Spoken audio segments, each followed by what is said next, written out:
If you're watching this video right now, then you're probably interested in learning how to program using Python.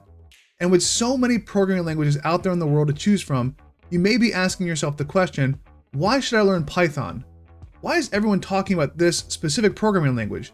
And why is it showing up as a requirement in so many different college courses, everything from finance to the social sciences?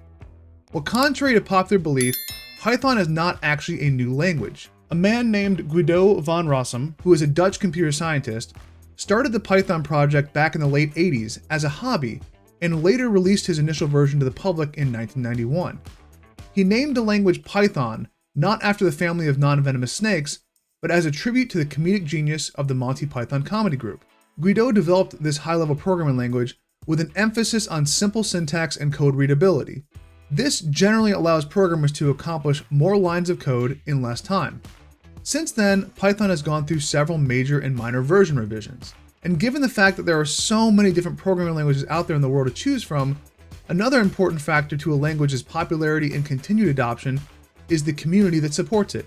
Based on the IEEE spectrum of top programming languages across the web, Python is consistently ranked as one of the most popular languages. That is in large part due to it being an open source language supported by a massive community of developers and contributors that continue to advance Python's features, functionality, and use cases. Python users benefit from a countless number of language libraries, including popular modules for conducting things like scientific computing, data science, and machine learning tasks. Furthermore, due to its power, simplicity, and open source availability, the Python programming language has become the language of choice for many large organizations and consulting firms, including companies like Google, Facebook, Dropbox, IBM, and countless more. Python is also one of the easier programming languages to learn. Now, I'm not saying that programming is easy. It's not. In fact, it can be very challenging, but Python definitely makes things easier for us. In short, if you're going to start learning a programming language, there truly is no better option than Python. And let's be honest, the cool name doesn't hurt either. I highly doubt Python will be as popular today if it was called the mouse programming language. Before we move on to installing and using Python, let's discuss a few more important programming concepts to better understand how Python and other high-level programming languages work. Python is defined as an interpreted, high-level, general-purpose, cross-platform programming language that is supported by a technology known as garbage collection. To better understand that definition, let's discuss each of those unique features individually. First, garbage collection. But we're not talking about that plastic bin that you drag out to the curb every week. Garbage collection in the context of computing relates to how we use and manage computer memory. It may come as no surprise to you to learn that your computer is in fact a limited resource.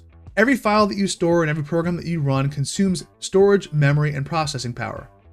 The various objects and variables that are created and used by software programs consume memory in real time. Now, based on the amount of physical memory installed on your computer, this limits the type and number of programs that you can run simultaneously. When you close or stop running an application, the amount of memory previously being consumed is then reclaimed and made available for use by other applications.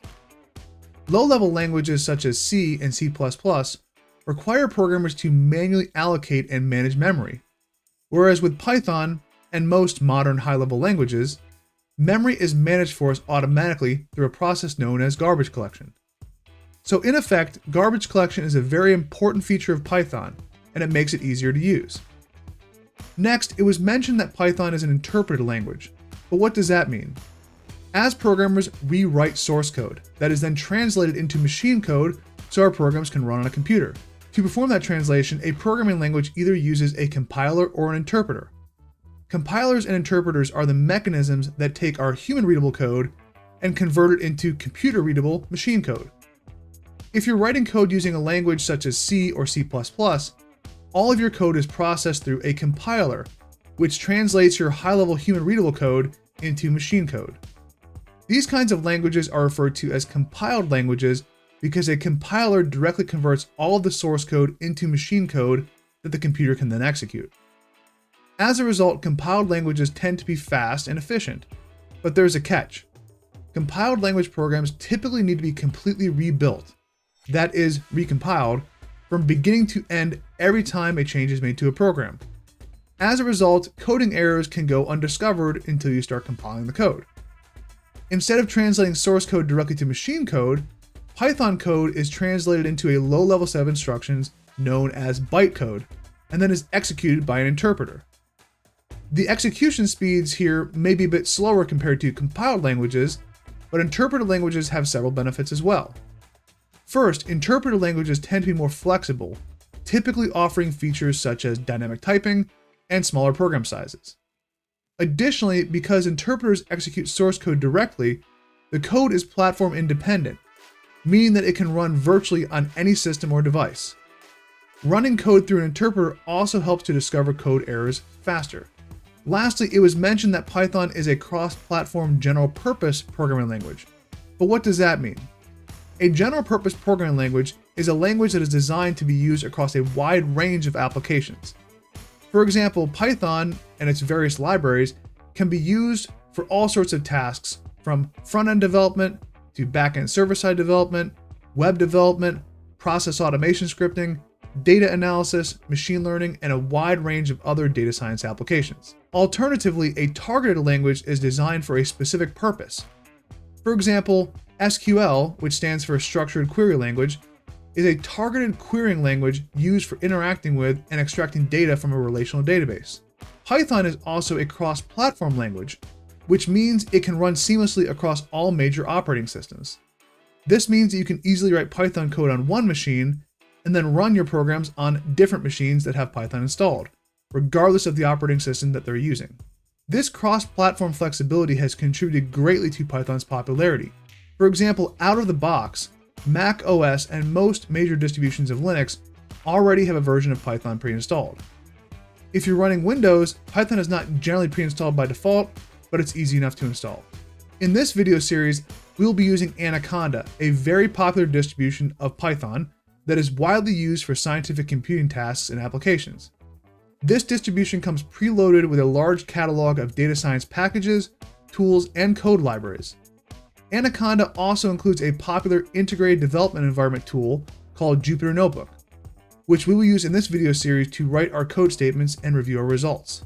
An IDE, that is Integrated Development Environment, is an application that enables programmers to write, organize, and test their code more easily.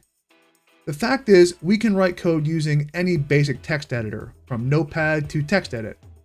However, IDEs make our lives so much easier with different features for editing code and highlighting syntax, auto-completing code statements, it helps with identifying errors, and so much more. In our next video, we'll work through the process of installing and getting started with Anaconda Python. As always, if you've enjoyed this video, hit that like button, subscribe, and click that bell so you don't miss out on any future videos.